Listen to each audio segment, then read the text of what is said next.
So, hello everybody. We're back live for the live interviews with some boutique wine producers from around the world. We've got some fantastic producers from different varied terroirs around Spain. So I'd like to introduce you in the order they're going to present. So I think down below me we have Anna. Hello Anna, you're representing... Hello. Which winery? I'm representing Gramona. Gramona. We've just been talking about Cava. I heard you. You saw it, did you? Okay. And then next up we'll have the couple here down below me. I'd like to say hello and hello. And up here we have next to me. Hi, it's Maria. Okay, and finally? Maria from Costa del Sió and Juan. I'm Juan of Costa del Sió. Okay, welcome.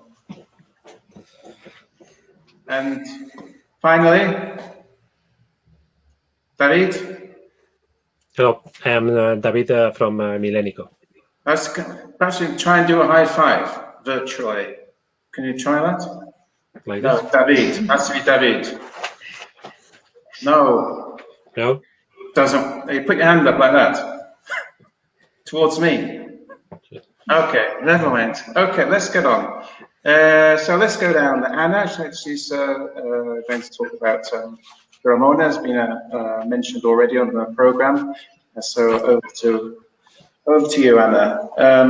We know all about Corpinnat, I think. We all know about the Cava. So you have some interesting things to tell us about the way you making the wines and the agriculture and so on. So please let us know what exciting things you're doing. Thank you, Anthony. Well, first of all, thank you so much for this initiative. It's the first time we do an online presentation like this, so we're very excited to see. And thank you for all of you that are showing up and listening to us. I hope we can all learn a little bit about Spanish wines. So let me explain you about Gramona. Can you see this first slide? Here. Yeah. So first of all, where we are in Spain, in Catalonia, in the northeast, in a part called Penedès. The town where we are is called Sant Sadurní d'Anoia, very long name. And that's the capital of sparkling wine, of Cava and of Corpinnat. Gramona is a very old winery. We started in the 1850s. That was a very crazy moment in the wine industry because there was a plague, the phylloxera, that it was killing all the vineyards in Europe. So what a moment to start a winery.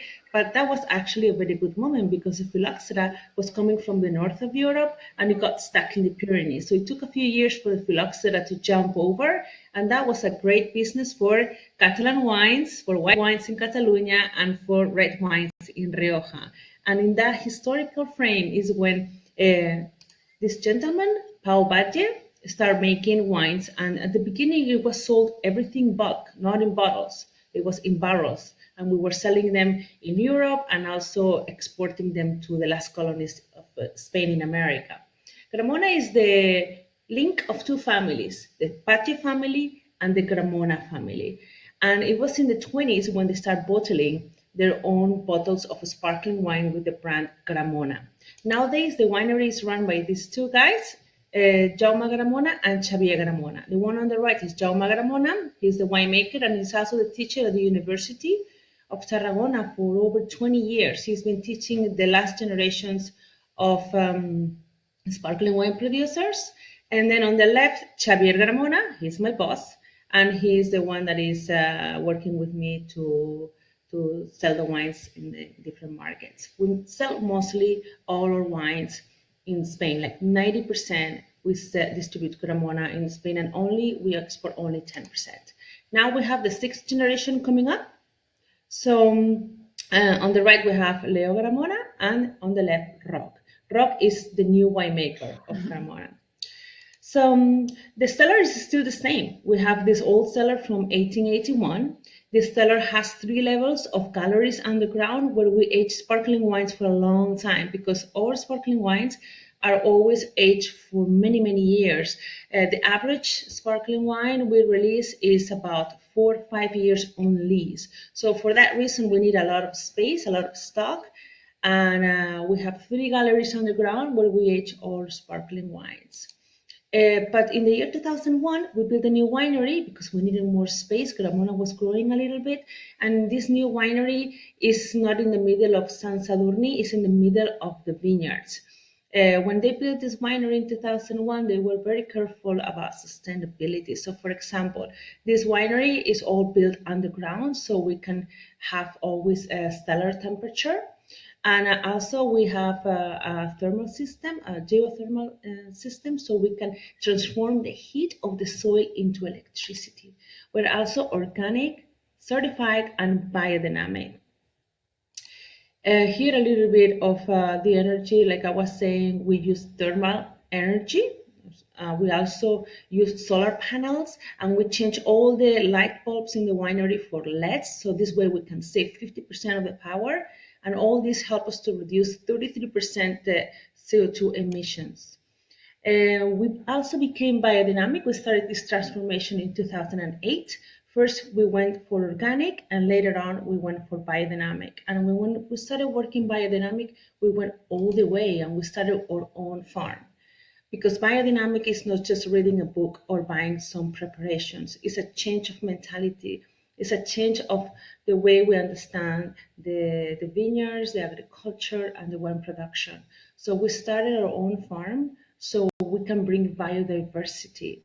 We have these cows, they're Albera cows from the Pyrenees, that we use them to clean our forest clean, to keep it clean, and also we use their compost for some of the preparations that we use in the vineyards.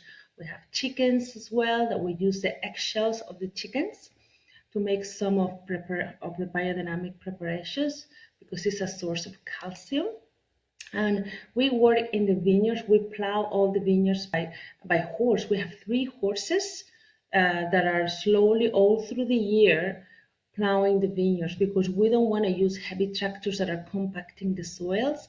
We want to use the animal traction, which is a lot more soft, and it can respect the life on the soil, because biodynamic is about that. It's about the life under our feet. What else? These are some of the preparations we make at the winery.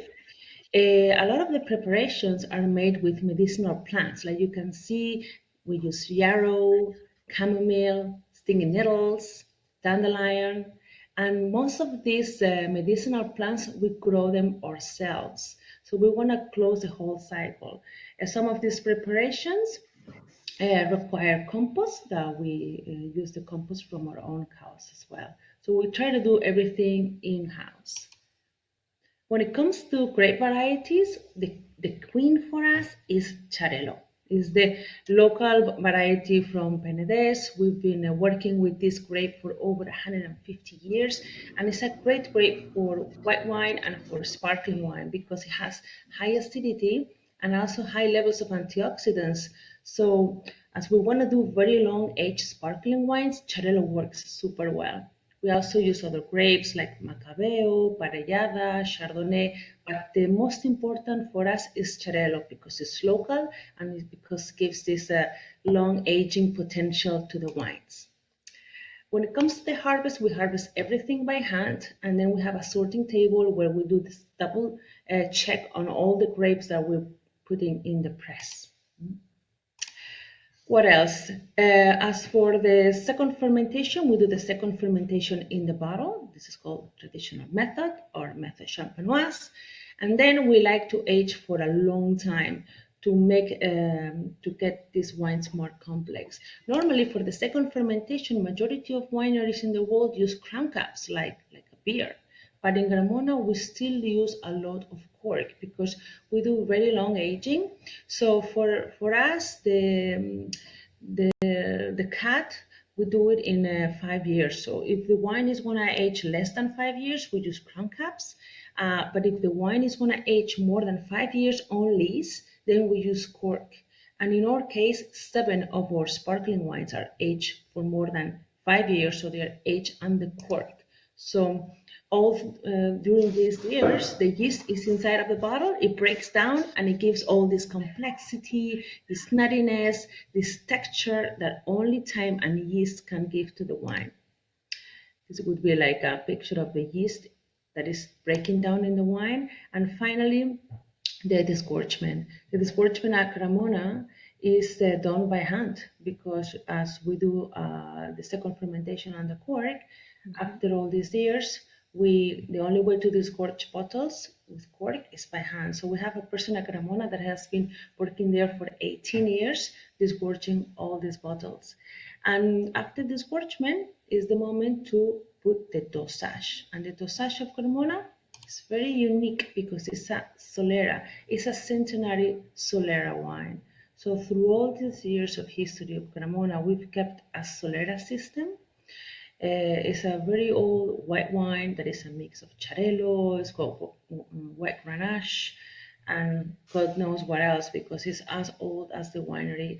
This wine is fortified to 17% alcohol, and that's the dosage we use for every bottle of sparkling wine. So we can say that a little bit of history of Gramona goes in every bottle of wine. Finally, the wines that I want to talk to you about. First one is a still wine, Gesami. This is the most popular white wine that we produce at Gramona. It's a blend of Muscat, Sauvignon Blanc, and Gewürztraminer. It's organic certified. It's only 11% alcohol, so it's a very easy wine to drink. And it has a little bit of residual sugar, but not much. It's about 7 grams of residual sugar. Gesami means jasmine flower in Catalan. That's the language we speak here. And the current vintage is 2019. So that's one of the wines that I wanted to share with you. And the second wine is Imperial. This is our signature sparkling wine.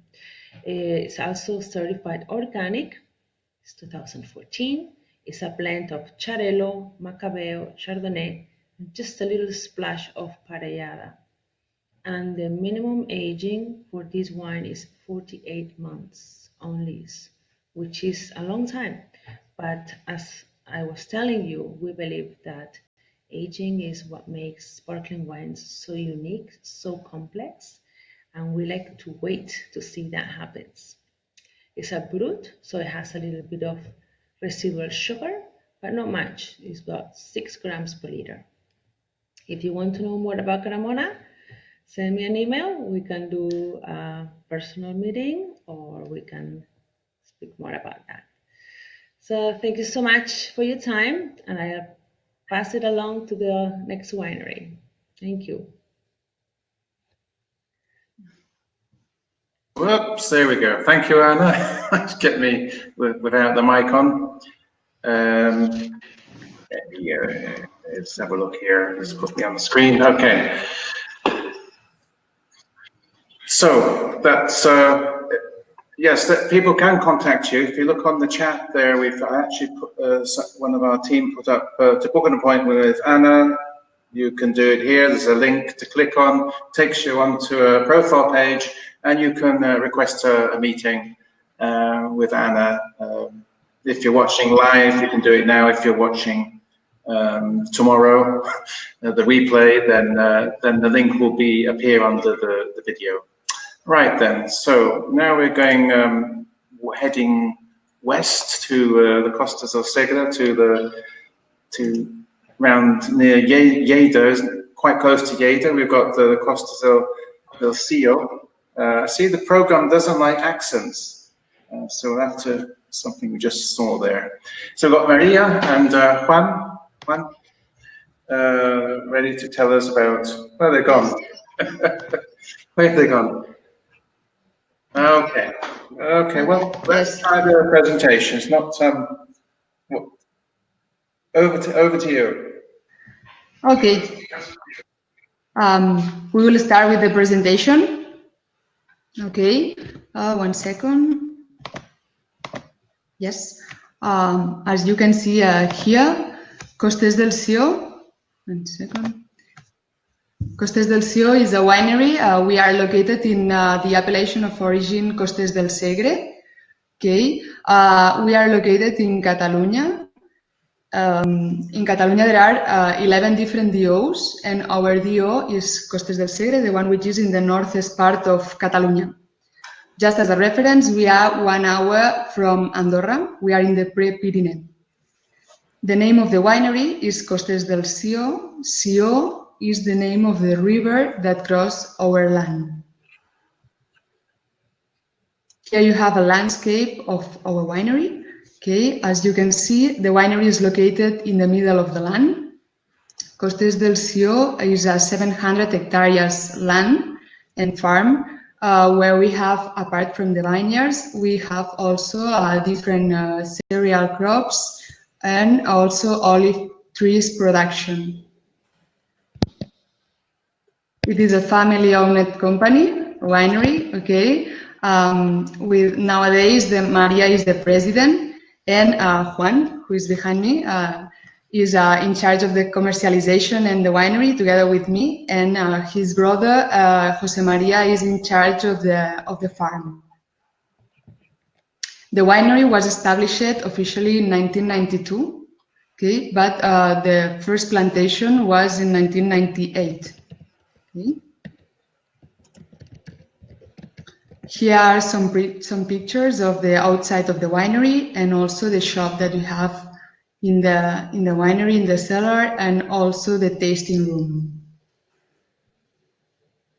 Moreover, here we can see the barrel room. We have a barrel room under the cellar, okay, where we have a bottle rack where all the wines are kept for aging also.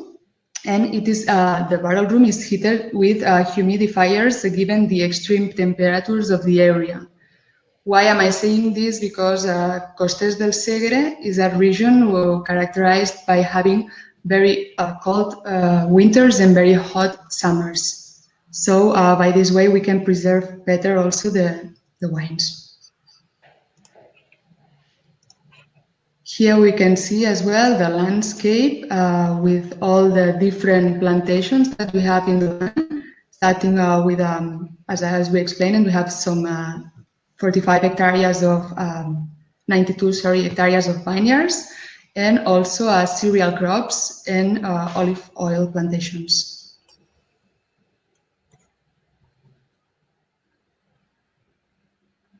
In terms of the terroir, as you can see in the image as well, the soil is limestone, clay and stone, and the production is 100% organic.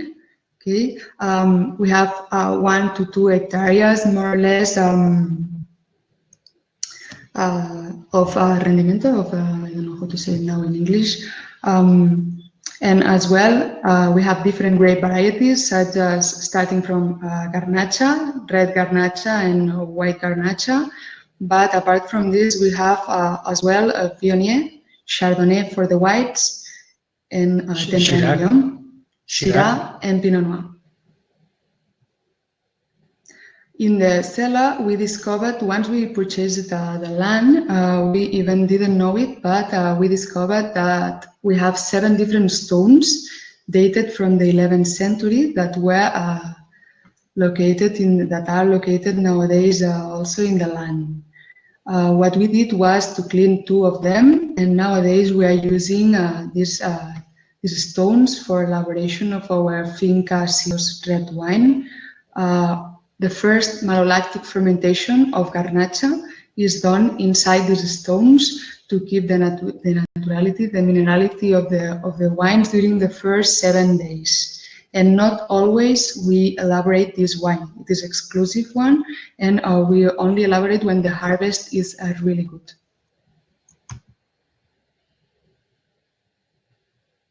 Moreover, as I explained, we have different plantations, but we also have 30% of forest. In this 30% of forest, we have also some animals, like these pigs, that we end up, as you may know, Spain is well known for elaboration also of good Spanish ham. So we also elaborate this Spanish ham. So you have all the good things that we have in our land, which is good wine, good olive oil, and good ham. Finally, also in the land, we organize, as it is a 700 hectares land, we organize picnics with different customers. We also organize hikes and mindfulness sessions together in the state with our customers. In terms of the brand that we would like to show you today, Celestia. Celestia is here. Okay.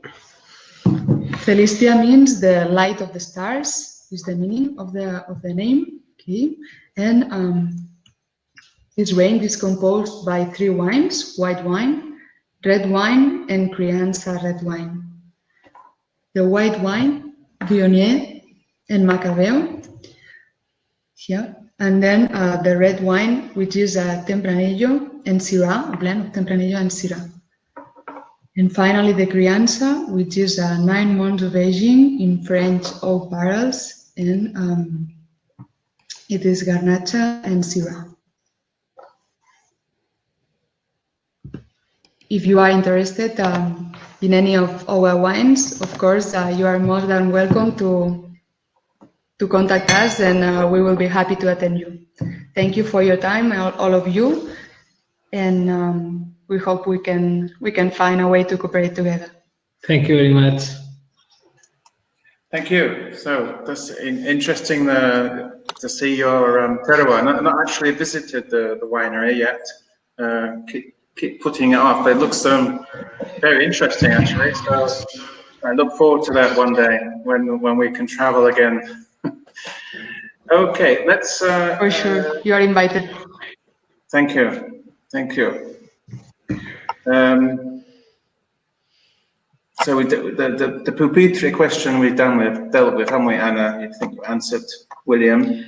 Yes, I did answer. Okay, right. So let's go to David, and he's going to tell us about Bodegas, Viñedos, Milénco. If the spelling's a bit odd on the picture, it's because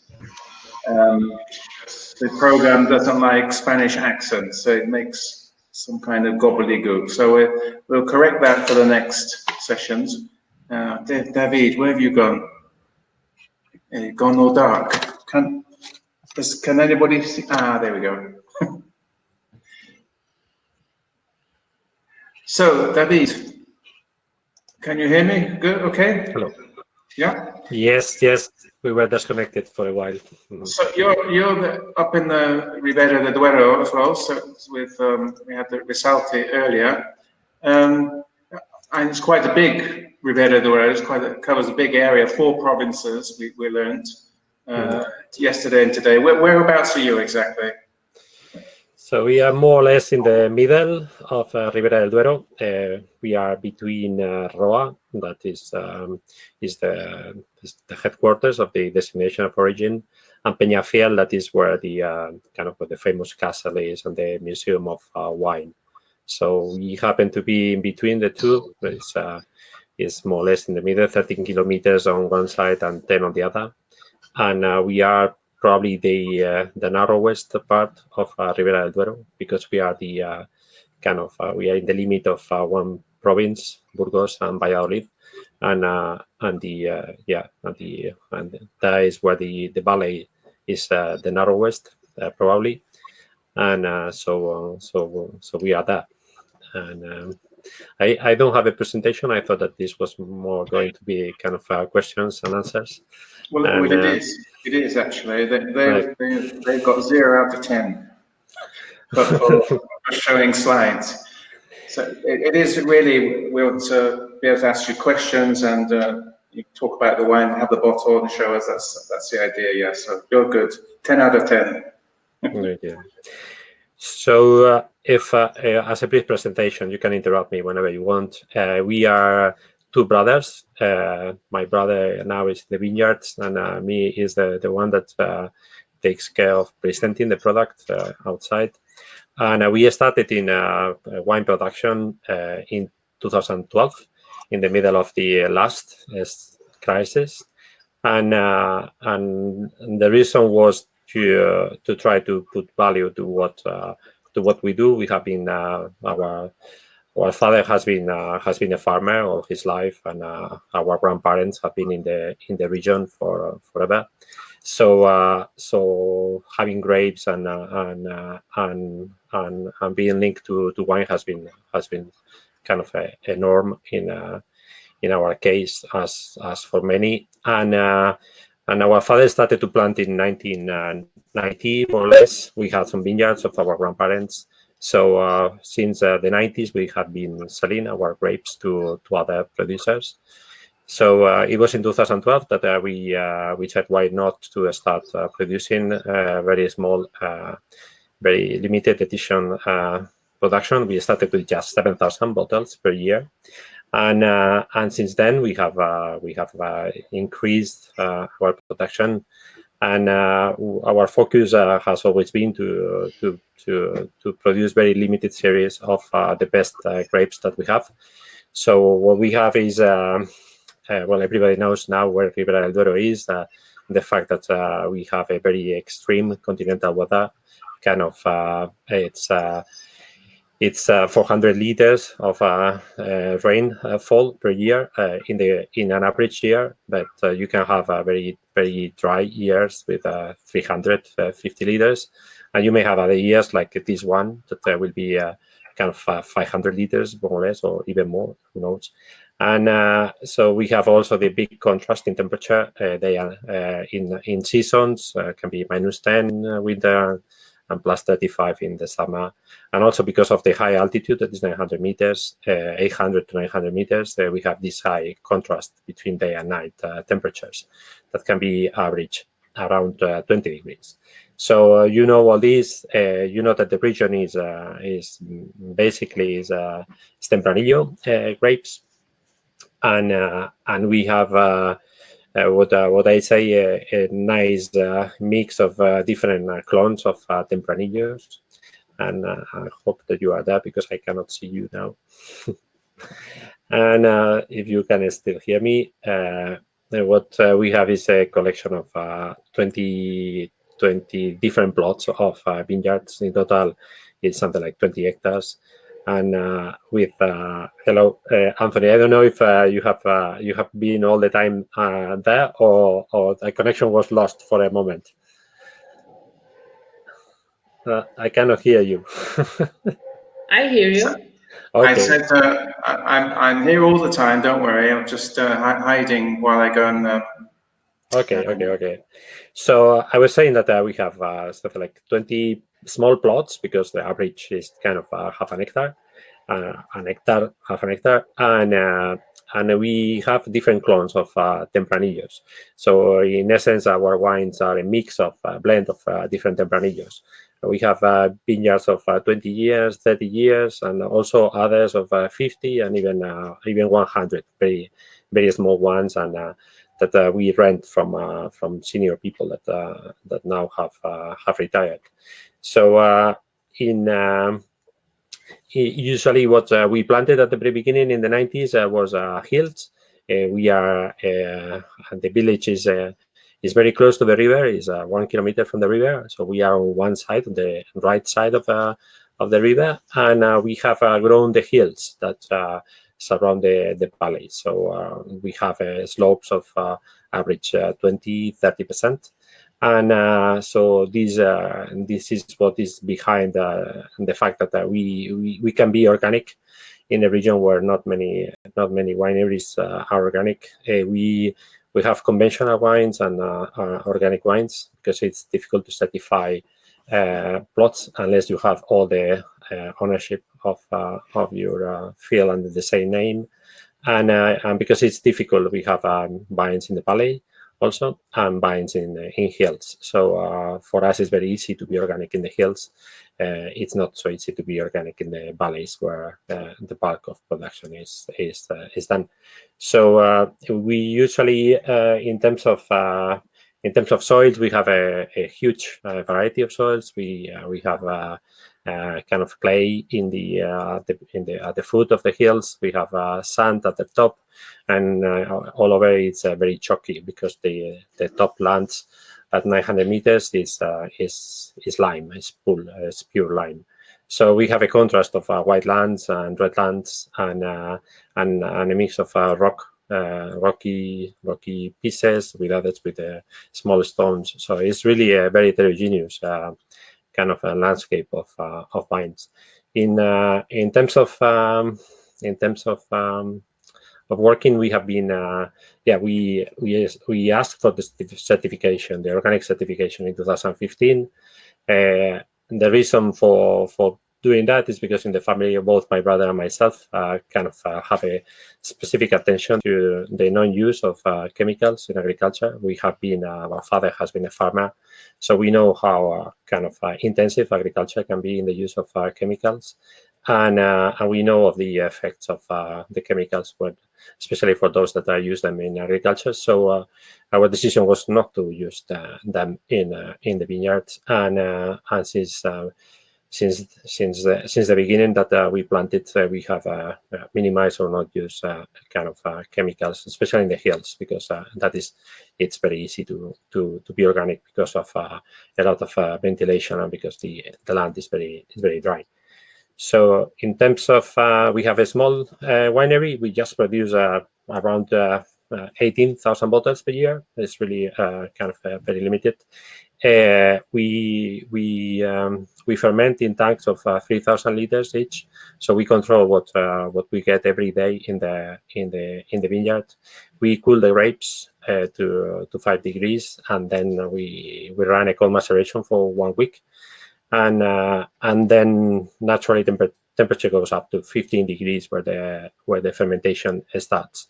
Since the beginning, we tried to ferment with the native yeast, and we were lucky in the sense that one of the plots always naturally starts fermentation, and does it quite well in the sense that native yeast compared with commercial ones, what provide is a kind of a slower process. So it's what we call slow cooking, in the sense that the fermentation goes much smoother, and then kind of the process of extraction is more natural. In a way, we only use kind of 1 tank every year, so we only run 1 fermentation because the process takes up to 4 or 5 weeks. So it's a very long process.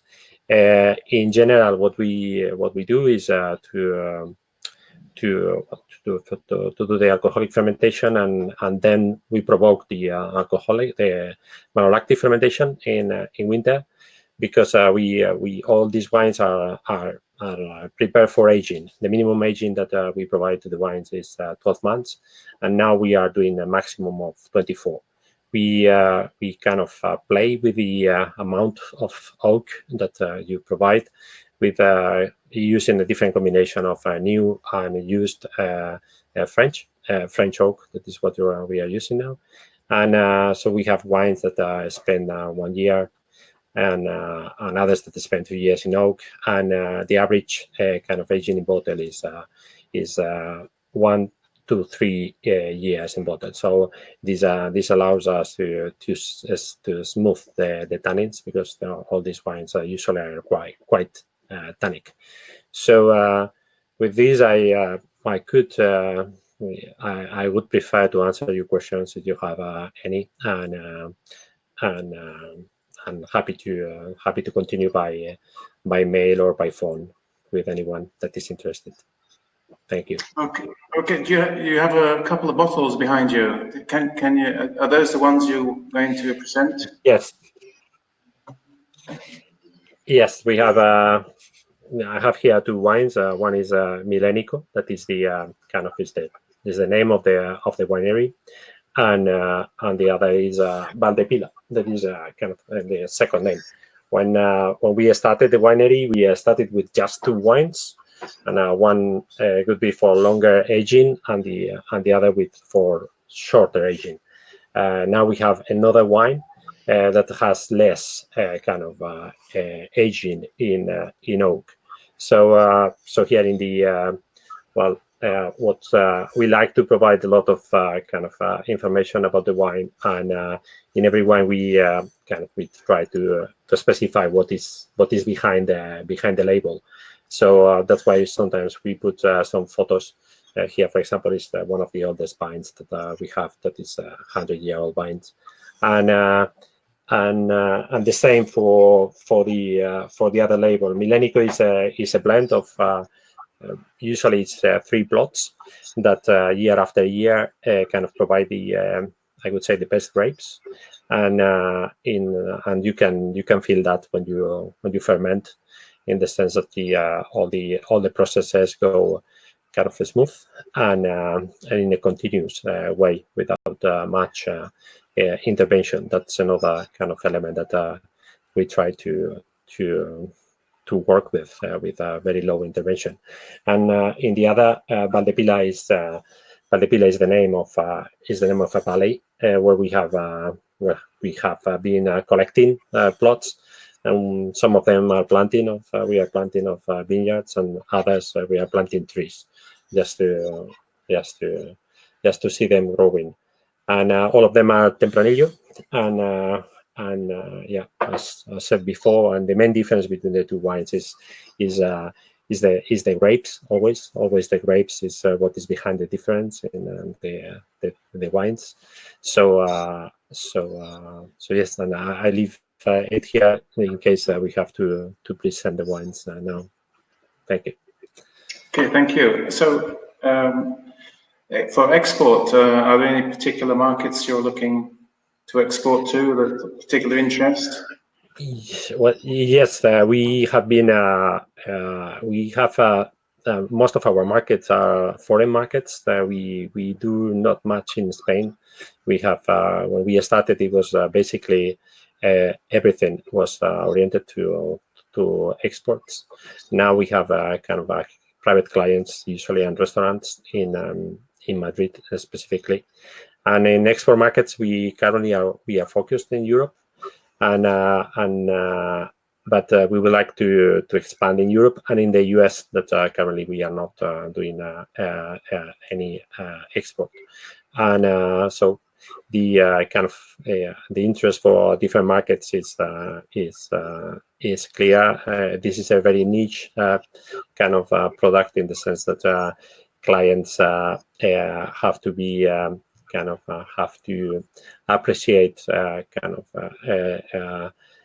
a product that is it's very kind of natural, is produced in a very artisanal way, and with a lot of attention, and it's like it's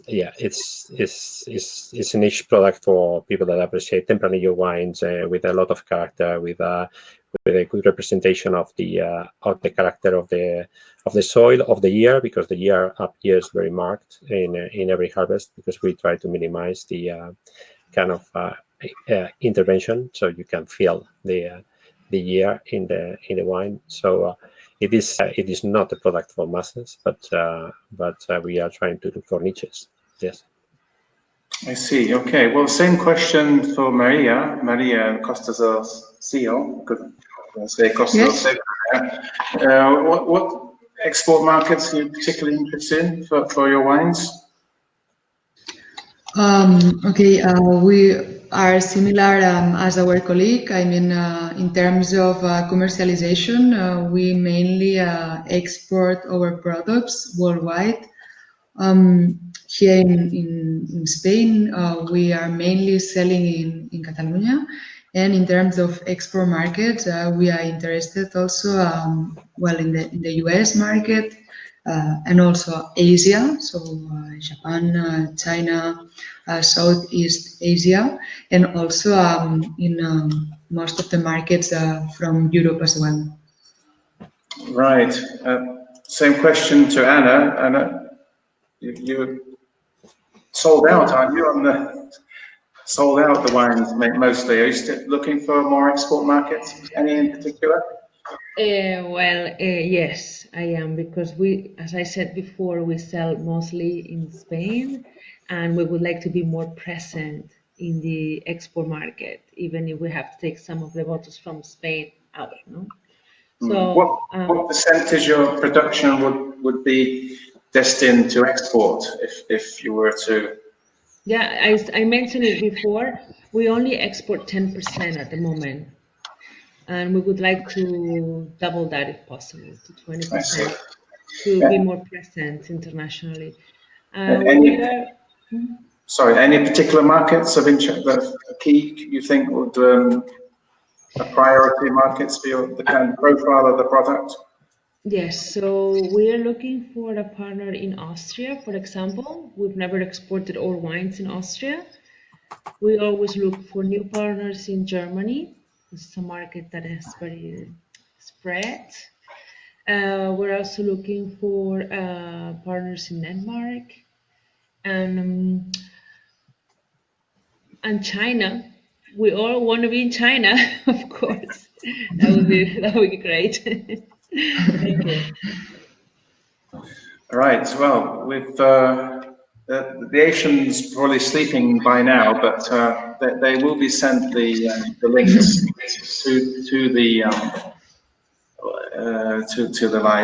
live interviews we've had. So, well, no, I don't see any more questions there. So I don't have any more questions. Anybody want to say a final word, Anna? Well, I think this is a great opportunity. Thank you so much for giving us a voice here to explain what we do. I wish I was in the winery to show you better, but I've been home for over 50 days. So I'm in my apartment. Thank you so much, Anthony. This was great, and I hope we can continue in the future to do events like this.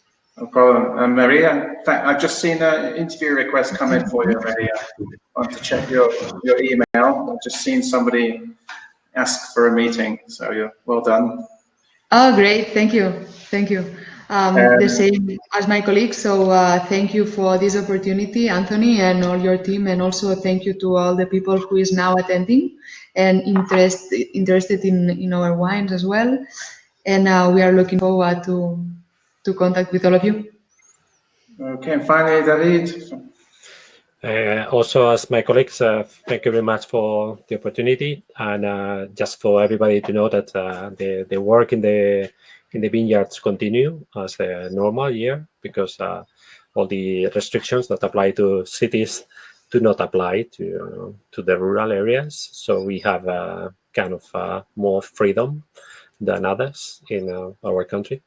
And so the work continues, and the year is quite promising in the sense that it has been quite a good year in terms of rain and in terms of development for the moment. So we hope to be able to see you soon in physical someday soon.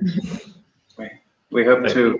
A couple of nice comments just posted there. One from William Reynolds. Great session. Thanks. Good. Tiffany Noel, I'm hoping to find these wines in California. I'm not sure which one.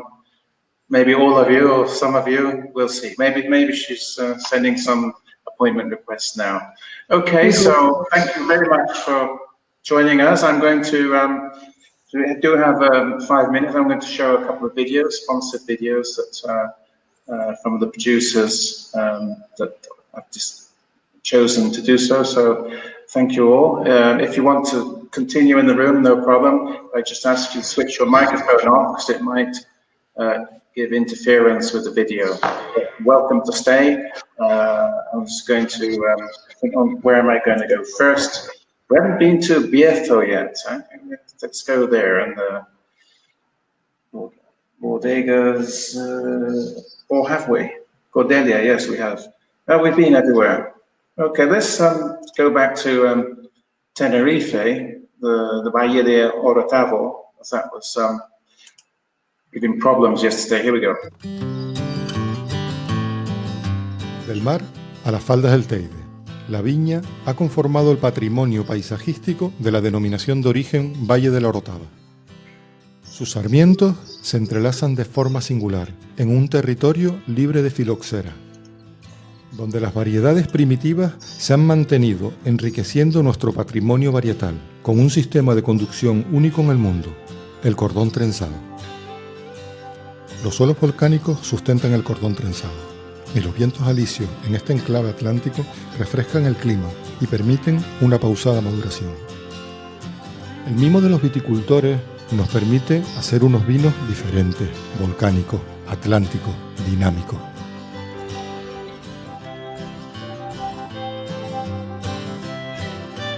Tradicionalmente únicos.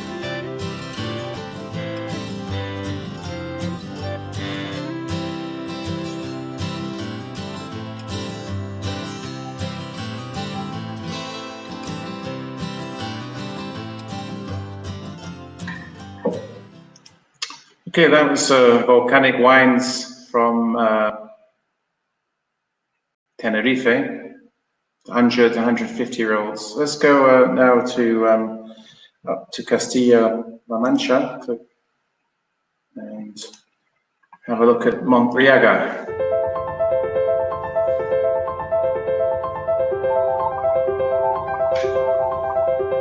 Bodegas Montriaga is a winery family with many years of experience in the sector, located between Mota del Cuervo and Belmonte in Cuenca, Spain.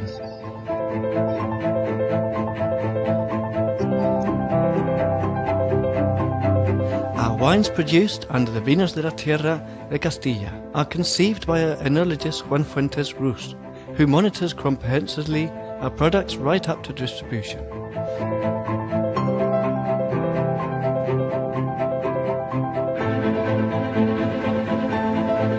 In Montriaga, we use up to 7 grape varieties to make our excellent mid-range and high-end wines: Cabernet Sauvignon, Merlot, Tempranillo, Syrah, Sauvignon Blanc, Verdejo and Moscatel.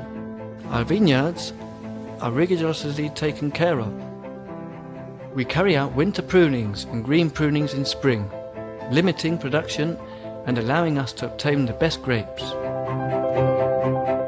The grape harvest is done mechanically at night.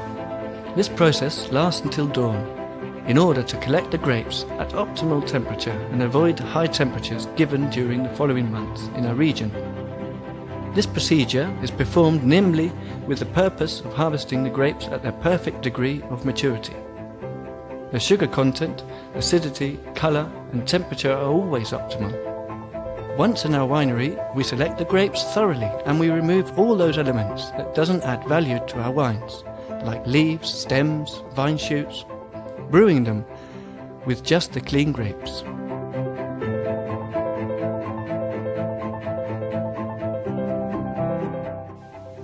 After selecting the grapes, these are introduced into our last generation stainless steel vats, where fermentation and maceration take place, extracting the particular colour, aroma and flavour of our wines. In our laboratory, we monitor constantly the fermentation and aging of our wines.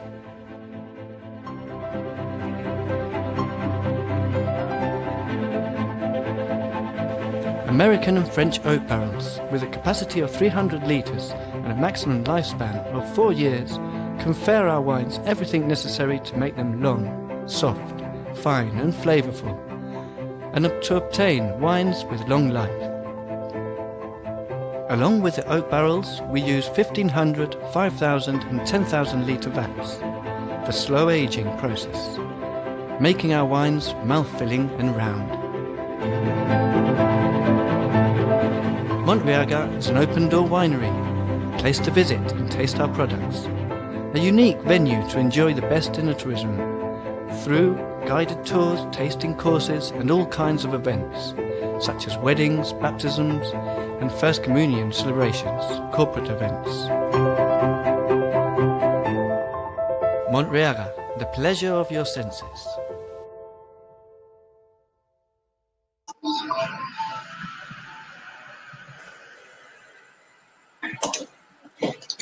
Okay, so all these videos can be seen on the Wine Pleasures YouTube channel. I'm actually pulling them in from there so that the audience can see. Okay, so I think we'll stop there. We'll have a break now. The next session's at 6:30. We're going to post a link on the chat. If you're still in, you click on there to enter the next section, which I think is going to be interesting for everybody in business. It's about e-commerce. So do tune in for that, how e-commerce platforms can help the wine trade industry to develop their online sales. Nico Rohr, Head of Business and Marketing of Uvinum, which will soon become Drinks & Co. Okay, thank you everybody. David, Maria, Anna. Thank you. Maybe see you in the next session. If not, hope to see you in person very soon. Thank you very much. Thank you. Thank you. Bye-bye. Bye. Bye. Thank you.